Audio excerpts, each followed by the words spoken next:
Adjunto secretário-geral Partido Fretilin reconhece ex-presidente República Francisco Guterres Luolo, figura simplicidade nebela hatene heroes.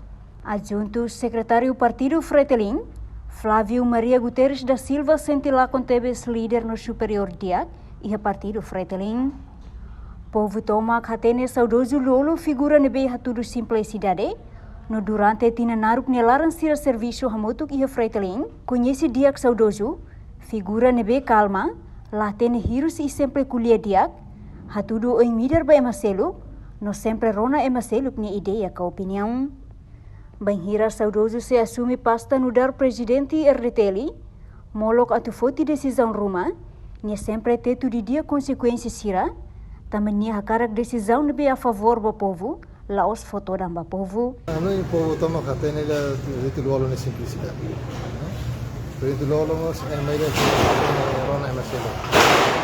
Nia kuliah emaselu mas kuliah ho mida de mamate. Ao tempo naro kamu presidente Luolo hanung katene nunca harei ne virus. Deve meida calma teves meida molokol decisão tetu are consequências será.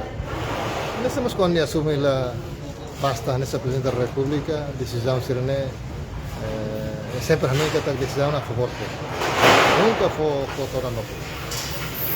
E nem maka nessa legado de música, nem maka povo toma sempre lá com também valorizar.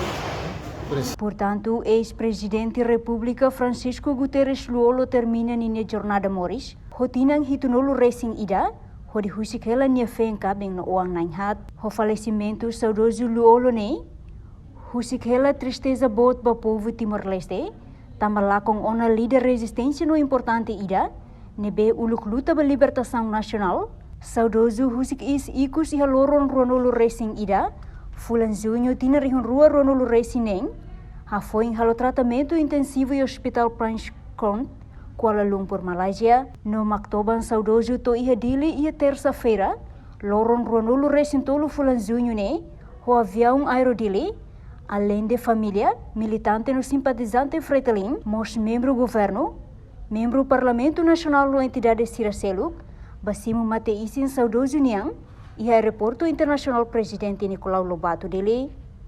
Enquanto estrada público a huhusi aeroporto tomai ihanini residência Farol, estudante inclui cidadão Sira, hamrik nakono ihadalan nining, ho presta homenagem ikus be líder histórico, Francisco Guterres Luolo. Reportagem Epifânia de Carvalho, Televisão Timor Post.